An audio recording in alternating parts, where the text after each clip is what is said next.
आज का विषय यीशु की बुलाहट का प्रत्युत्तर देना। इस विषय पर हम मनन करेंगे। इसको इंग्लिश में कहते हैं responding to the call of Jesus. यीशु की बुलाहट का प्रत्युत्तर देना। जैसे हमने आज बाइबल में से 4 भागों को पढ़ा है और सुसमाचार का पाठ मरकुस उसका 1 अध्याय उसके जो 12 पद से लेकर आगे हमने पढ़ा 22 पद तक। तो यहाँ पर जो है ये बहुत ही सुंदर एक घटना है जो घटना बाइबल में दर्ज है।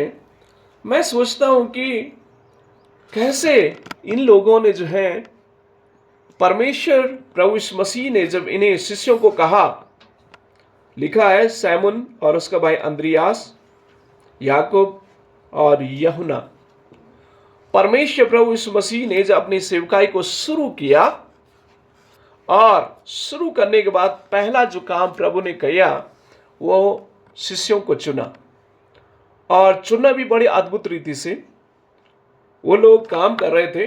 वचन 16 लिखा हुआ है, मरकुस उसका पहला अध्याय 16 वचन में लिखा, गलील की झील के किनारे किनारे जाते हुए उसने सैमुन और उसके भाई अंद्रियास को झील में जाल डालते देखा, क्योंकि वे मछुए थे। यीशु ने उनसे कहा, मेरे पीछे चले आओ, मैं तुमको मनुष्य के मछुए बनाऊंगा। और वह तुरंत जालों को छोड़कर उसके पीछे हो ली। अगर आपको कोई कहे जिसको आप जानते भी नहीं, कोई अजनबी आकर के, क्योंकि प्रभु यीशु मसीह ने अपनी सेवा भी शुरू नहीं की, उतना प्रचार उनकी जानकारी यीशु मसीह के बारे में लोगों को नहीं है। क्यों? क्योंकि प्रभु यीशु मसीह की 40 दिन के दिन और रात उपवास और प्रार्थना में थे। शैतान ने उनकी परीक्षा ली।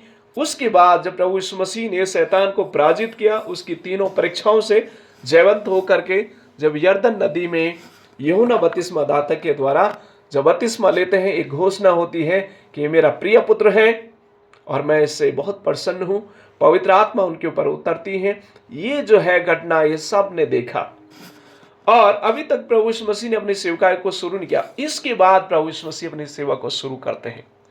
पर एक चीज निश्चित है, जैसे अंद्रियास, सैमुन पतरस, याकूब और यूहन्ना ये मछुए थे और नदी, यरदन नदी में, मैं विश्वास करता हूं कि इन लोगों ने वो बातें तो जरूर सुनी होगी जो ऊपर से घोषणा हुई कि मेरा प्रिय पुत्र है। और यूहन्ना कहता है मैं इस योग्य नहीं हूं कि उसको बपतिस्मा दे सकूं, लेकिन प्रभु यीशु मसीह उसे कहते हैं कि व्यवस्था के अनुसार ऐसे ही होने दो। तो यूहन्ना जो है प्रभु यीशु मसीह बपतिस्मा दे। उसके बाद प्रभु यीशु मसीह अपनी सेवकाई को शुरू करते हैं। लेकिन ज्यादा कोई घटनाएं, ज्यादा अद्भुत काम, कुछ अनोखे ऐसे चमत्कार यीशु ने नहीं किए थे। पर यीशु मसीह ने इन लोगों को नदी में काम करते हुए, झील में मछली पकड़ते हुए देखा और कहा कि मेरे पीछे चले आओ। और लिखा है वह तुरंत जालों को छोड़ करके उसके पीछे हो ली। शब्द जो है तुरंत, इमीडिएटली। उन्होंने ये भी सवाल नहीं किया होगा कि आप कहां जा रहे हैं, हम आपके साथ कहां जाएंगे, क्या करेंगे हम लोग, आप कौन हैं, आप क्या करेंगे, हमें क्या करना है, आपके साथ जाकर के हमें क्या मिलेगा, क्या और मछलियां आप पकड़ने में हमारी मदद करेंगे। ये ऐसी कोई भी सवाल जो है उन्होंने नहीं किया और तुरंत जो है प्रभु यीशु मसीह के पीछे चले गए।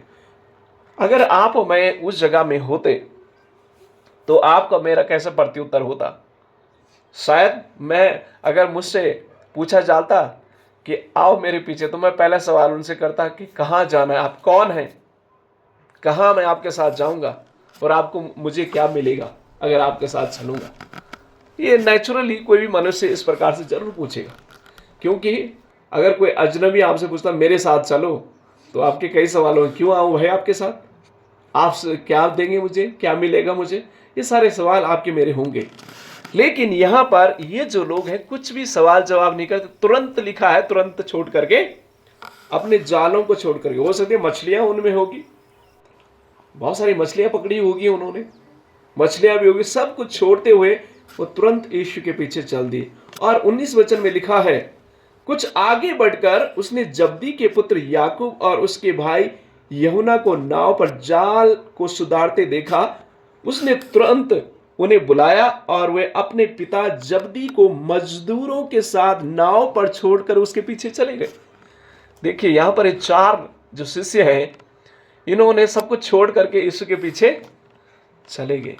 तो आज जैसे संदेश का शीर्षक है यीशु की बुलाहट का प्रत्युत्तर देना। अगर यीशु आपको मुझे बुलाहट देता है, तुरंत उसकी आवाज सुन करके उसके पीछे चले।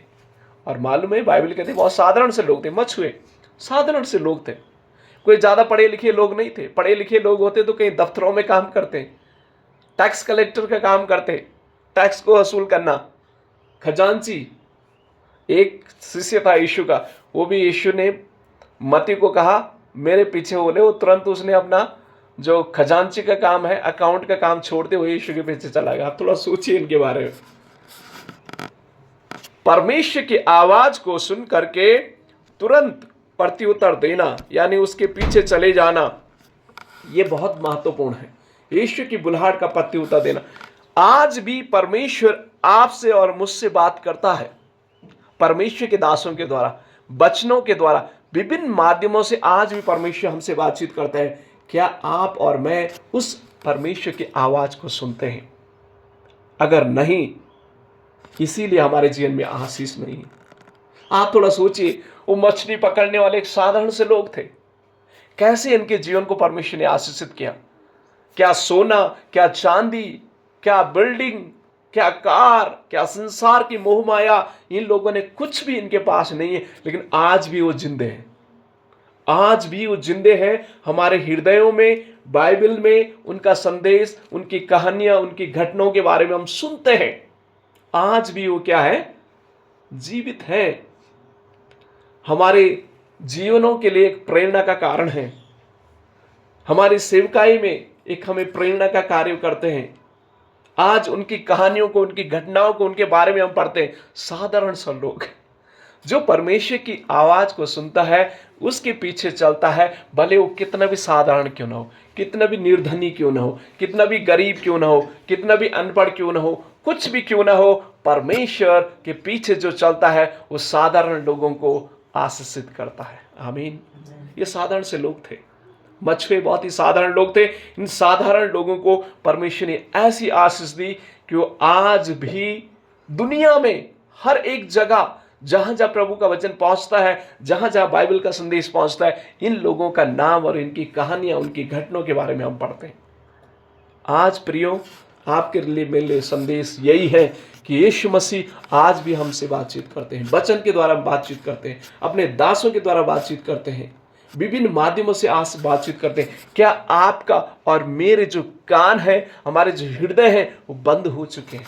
परमेश्वर से कहें, हे प्रभु हमारे हृदय को खोल दे। जब यशायाह की पुस्तक उसका 41 अध्याय उसके 8 पद से 20 पद तक जो हमने पढ़ा, इजरायली लोग उस समय गुलामी में थे, बेबीलोन की गुलामी में थे, और ऐसे समय में परमेश्वर ने यशायाह के माध्यम से उन तक संदेश पहुंचाया।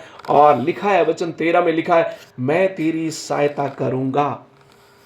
और वचन 17 में लिखा है, मैं तेरी प्रार्थना को सुनूंगा। और वचन 9-10 में लिखा है कि मैं तुझे संभाले रहूंगा। आमीन। जब वो गुलामी में थे, परमेश्वर का संदेश उन तक पहुंचा कि मैं तेरी सहायता करूंगा। मैं जब सोच रहा था इस विषय के ऊपर कि मैं तुझे संभाले रहूंगा, मैं तेरी सहायता करूंगा, मैं तेरी प्रार्थनाओं को सुनूंगा। परमेश्वर अपने दास यशायाह के माध्यम से उनसे बातचीत तो कर रहा था, लेकिन मैं सोचता हूं, और ये बहुत ही कॉमन सी बात है, कि शायद जब वो गुलामी में चले गए, उनके मन में ख्याल आया होगा, ये विचार आया होगा कि परमेश्वर अगर होता तो हमें गुलामी में क्यों जाने देता। ये बहुत ही नेचुरल सवाल है, ये हमारे मन में जरूर आया होगा, उनके मन में जरूर उस समय आया होगा। अगर परमेश्वर सामर्थी है, अगर यहोवा परमेश्वर सबसे बड़ा परमेश्वर है, तो क्यों हमें गुलामी में जाने उसने दिया? हमें रोक सकता था, बेबीलोन के राजा को पराजित कर सकता था, और हमें जो है विजय दिला करके हमें उस बेबीलोन की गुलामी में नहीं जाने दे सकता था, लेकिन उस परमेश्वर ने जाने दिया। उनका जो विश्वास है कमजोर हो गया होगा। प्रार्थना करने भी शायद उन्होंने छोड़ दिया होगा। मन में यही ख्याल होता, परमेश्वर अगर होता तो हमारी मदद करता, क्यों हमें छोड़ दिया, क्यों हमें गुलामी में जाने दिया। ये मन में उनके सवाल होंगे प्रियो। लेकिन परमेश्वर का वचन उनके सामने आया और कहा, मैं तुझे संभाले रहूंगा। परमेश्वर ने ये नहीं उन्हें कहा कि मैं तुम्हें गुलामी में जाने नहीं दूंगा, तुम्हें कठिन समस्या में जाने नहीं दूंगा। आज भी हमारे लिए यह संदेश है। परमेश्वर ने उस समय कहा, मैं तुम्हें संभाले रहूंगा। यानी अगर आप गुलामी में भी चले जाएं, अगर कठिन समस्या में भी चले जाएं, परेशानी में भी चले जाएं, मुश्किलों में भी चले जाएं, फिर भी मैं तुम्हें संभाले रहूंगा। आमीन। जब ये वचन यशायाह के माध्यम से लोगों तक पहुंचा, कुछ लोगों ने अपने कानों को परमेश्वर के वचन के लिए खोले होंगे, कुछ लोगों ने अपने हृदय को परमेश्वर के वचन के लिए उस समय खोले होंगे, जिसकी वजह से परमेश्वर ने इन इजरायलियों को 70 साल के बाद उस गुलामी से बाहर निकाला। आमीन। परमेश्वर ने उन्हें आजाद किया, परमेश्वर ने उन्हें बचा लिया। प्रियो, परमेश्वर का वचन जैसा यशायाह उसके 41 के 13 वचन में लिखा, मैं तेरी सहायता करूंगा। परमेश्वर हमारी सहायता करना चाहता है। परेशानी आएंगी, मुश्किलें आएंगी, दिक्कतें आएंगी, लेकिन फिर भी परमेश्वर हमारी क्या करेगा, सहायता करेगा। ये उसका वायदा है, ये उसका वायदा है। और परमेश्वर का वचन कहते हैं 17 वचन में लिखा, मैं तेरी प्रार्थना को सुनूंगा। परमेश्वर कह रहा है कि मैं तेरी प्रार्थना को क्या करूंगा, सुनूंगा। शायद कई दिन लग जाए, 70 साल कम नहीं होता है, ये लंबा एक अरसा है, ये बहुत ही लंबा समय है। लेकिन इस लंबे समय के बाद भी कुछ इजरायली लोगों ने मन से, हृदय से रो रो करके, गिड़गिड़ा करके प्रार्थना की होगी, और परमेश्वर ने उनकी विनती सुनी, और 70 साल की गुलामी के बाद परमेश्वर ने उन्हें आजाद किया। आमीन। आपके जीवन में अगर कोई तकलीफ है, अगर आप बीमारी से होकर के गुजर रहे हैं, आर्थिक तंगी से होकर के गुजर रहे हैं, अगर आपके मन में किसी प्रकार की समस्या का विचार आपके मन में है, अगर तकलीफों में है, बीमारी में है, कर्जे में है, विभिन्न प्रकार की समस्या अगर आपके जीवन में है, तो याद रखें, परमेश्वर का वचन कहता है, मैं तेरी प्रार्थना को सुनूंगा, तेरी विनती को सुनूंगा। लेकिन आपको क्या करना है, परमेश्वर के वचन में कान लगाना है, परमेश्वर की ओर ध्यान लगाना है, परमेश्वर से प्रार्थना करना है, और परमेश्वर से कहना, हे प्रभु आप मेरी मदद करें। भले समय लगेगा, लेकिन उसका वचन कभी नहीं टलता है। आमीन। परमेश्वर का वचन कभी टलता नहीं है। वो परमेश्वर कल, आज और युगानुयुग एक ही है। उसका वचन सामर्थी है जो जीवन देता है, उसके वचन में वो ताकत है जो जीवन को बदल देता है, उसके वचन में वो ताकत है मुर्दों को भी जिंदा कर देता है। आमीन। उसके लिए कोई भी काम असंभव नहीं है। तो आज आपके लिए, मेरे लिए संदेश यही है, ये गुलामी, जैसे इजरायली लोग गुलामी में थे, वो गुलामी कुछ भी हो सकती है। आपके जीवन में कोई बुरी आदत हो सकती है, वो गुलामी का कारण हो सकता है। आपके जीवन में कुछ भी ऐसी बातें हो सकती हैं जो आपको परमेश्वर से दूर करती है, वो एक गुलामी का एक प्रतीक के रूप में आपके जीवन में हो सकता है। बुरी आदतें क्या है? वो बुरी आदतें नशे की आदत हो सकती है, झूठ बोलने की आदत हो सकती है, व्यभिचार की आदत हो सकती है, लड़ाई झगड़े की आदत हो सकती है, और कर्जों में डूबने की एक आदत हो सकती है, गलत संगति में जीने की आदत हो सकती है। क्या है वो आदतें जो आज आपको गुलामी में रखी है? परमेश्वर से कहे, हे प्रभु मैं गिड़गिड़ाता हुआ, पछताव करता हुआ आपके पास लौटूंगा, और परमेश्वर कहता है मैं तेरी सहायता करूंगा। आमीन। परमेश्वर ये नहीं कहते हैं कि मैं तुम्हें बीमारी में जाने नहीं दूंगा, परमेश्वर ये नहीं कहते मैं तुम्हें कर्जे में जाने नहीं दूंगा, परमेश्वर ये नहीं कहते हैं कि मैं तुम्हें विभिन्न प्रकार की समस्याओं में जाने नहीं दूंगा। परमेश्वर ये कह रहा है, समस्या में अगर चले भी गए, परेशानी में चले गए, मैं तेरी सहायता करूंगा और तुझे बाहर निकालूंगा। आमीन। ये वायदा परमेश्वर का है मेरे प्रिय भाई बहनों, और आपके लिए, मेरे लिए उत्साह के लिए वचन है। यशायाह 41 उसके 10 वचन में लिखा है, मत डर क्योंकि मैं तेरे संग हूं। आमीन। ये हौसला हमेशा याद रखें इस वचन को, मत डर क्योंकि मैं तेरे संग हूं, इधर उधर मत ताक क्योंकि मैं तेरा परमेश्वर हूं, मैं तुझे दृढ़ करूंगा और तेरी सहायता करूंगा, और अपने धर्म में देने हाथ से तुझे संभाले रहूंगा। आमीन।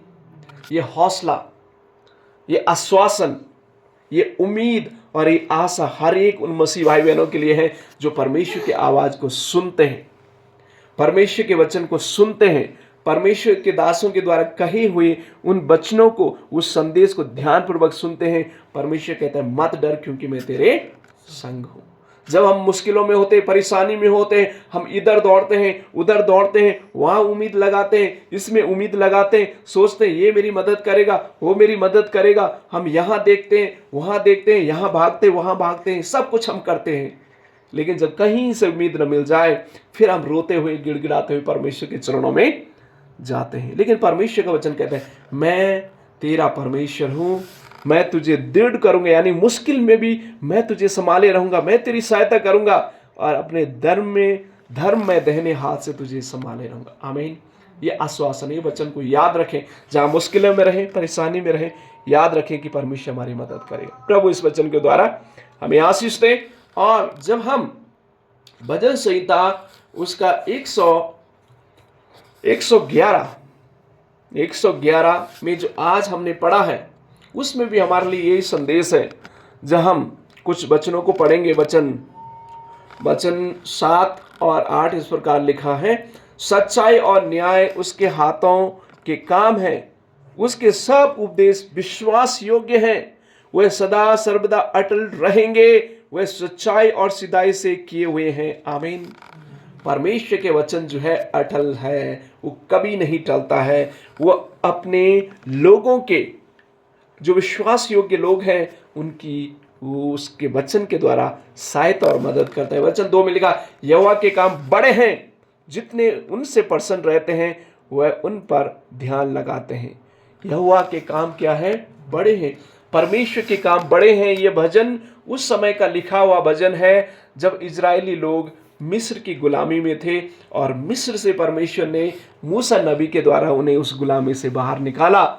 उस समय का ये भजन है। और इजरायली लोग अक्सर इस भजन को कुछ जो स्पेशल पर्व हुआ करते थे उनमें इसको एक गीत के रूप में गाया करते थे और परमेश्वर का धन्यवाद किया करते थे।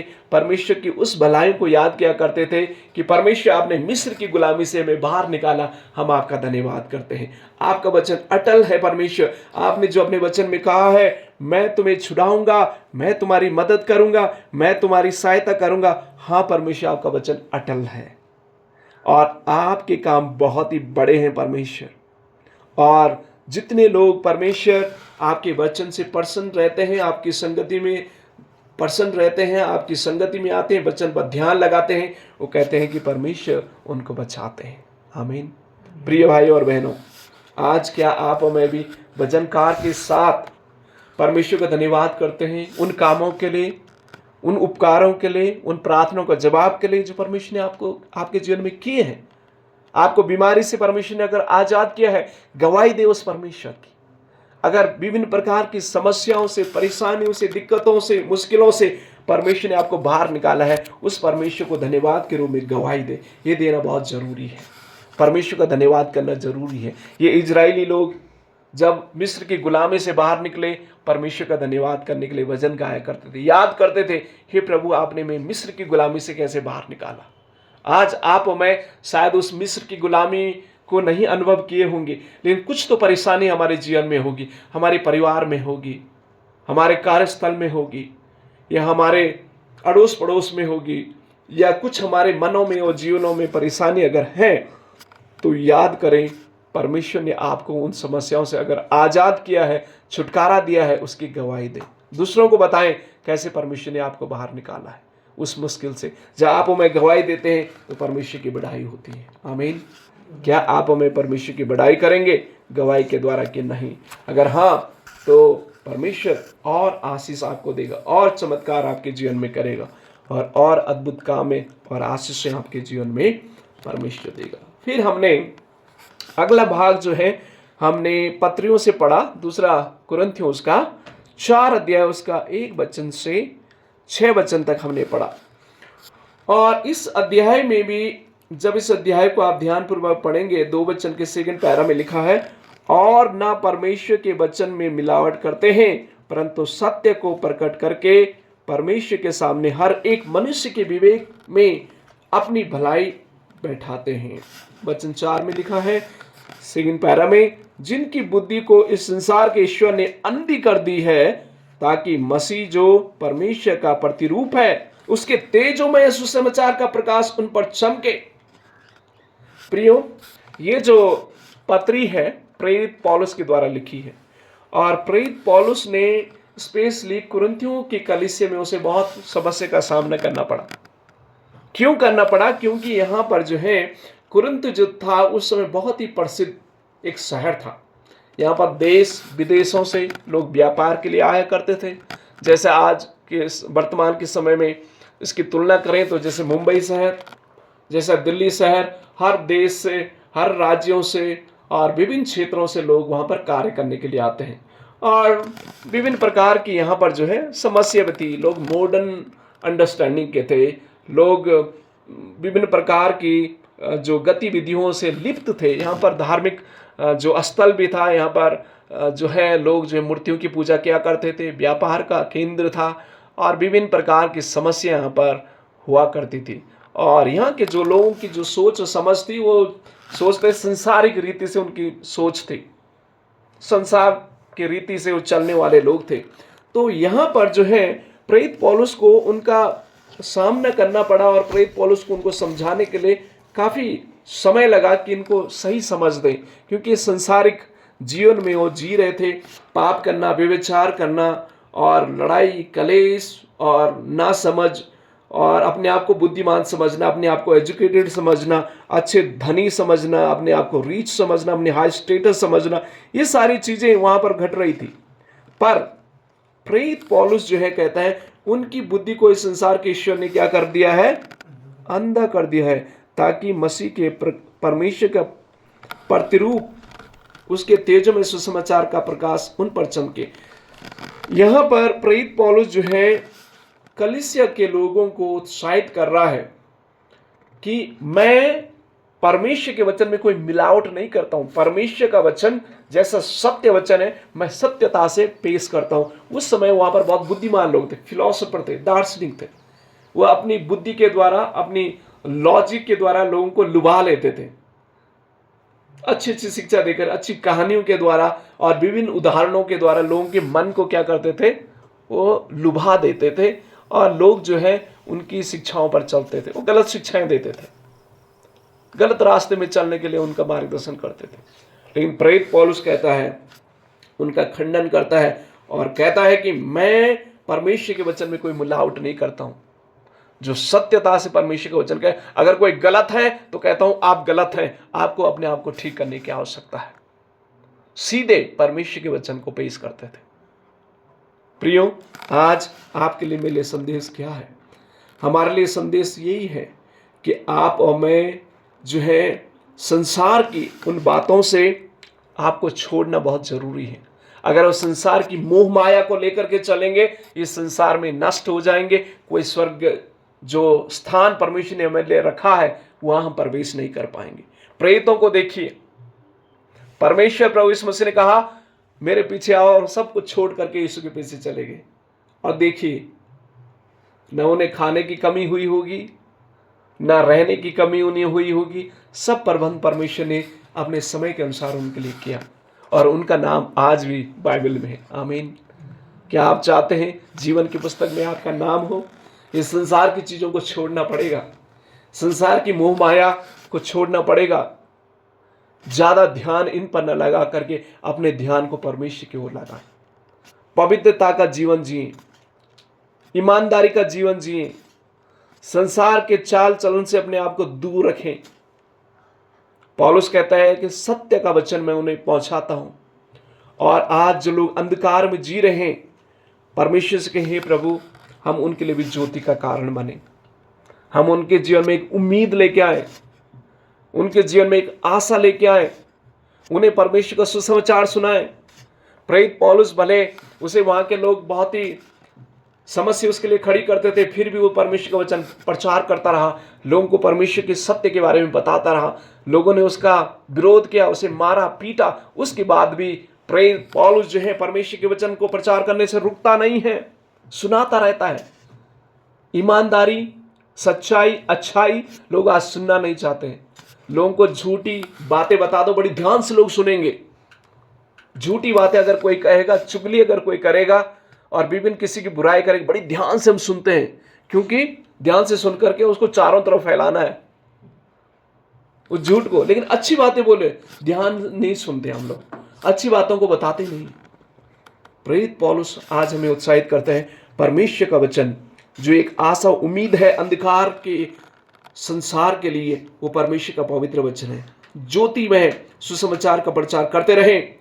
आपके जीवन में परेशानी आएंगी, मुश्किलें आएंगी, परमेश्वर हमें हौसला व सामना करने के लिए ताकत देगा, क्योंकि जैसे पौलुस को परमेश्वर ने दी, आज आपको मुझे भी देगा। 5 वचन लिखा है, परंतु मसीह यीशु का प्रचार करते हैं कि वह प्रभु हैं, और अपने विषय में यह कहते हैं कि हम यीशु के कारण तुम्हारे सेवक हैं। आमीन। परमेश्वर प्रभु यीशु मसीह ने आपको मुझे चुना है ताकि आप मैं उसकी सेवक की भूमिका निभाएं। प्रेरित पौलुस बहुत ही बुद्धिमान, ज्ञानवान, समझवान, सब कुछ उसके पास था। अपने आप को दीन करते हुए प्रभु के सेवक बन गया। प्रियो, आप मैं इस संसार की सारी सुख सुविधाएं जितनी भी आप जोड़ लें, उनका परमेश्वर के सामने कोई भी वैल्यू नहीं है। वो परमेश्वर के सामने कूड़ा और करकट के समान है, उसकी कोई वैल्यू नहीं है। वैल्यू परमेश्वर के सामने उनकी है जो सब कुछ छोड़ करके उसके पीछे चलते हैं। परमेश्वर उन्हें उठाता है, उन्हें आशीष देता है, और उनका नाम इस संसार में भी आशीष का कारण बनता है और स्वर्ग में भी बनता है। प्रभु इस वचन के द्वारा हमें आशीष दे। सुसमाचार का पाठ जैसे हमने पढ़ा, जैसे मैंने कहा, सुसमाचार के पाठ से जो आज आप और मैं सीख सकते हैं वो ये है, परमेश्वर ने इन साधारण और सरल अशिक्षित लोगों को क्या किया, परमेश्वर ने चुना। और क्यों उन्हें चुना? क्योंकि उन्होंने परमेश्वर की आवाज सुनते ही उन्होंने प्रतिक्रिया की, प्रभु के पीछे वो चलने शुरू उन्होंने किया।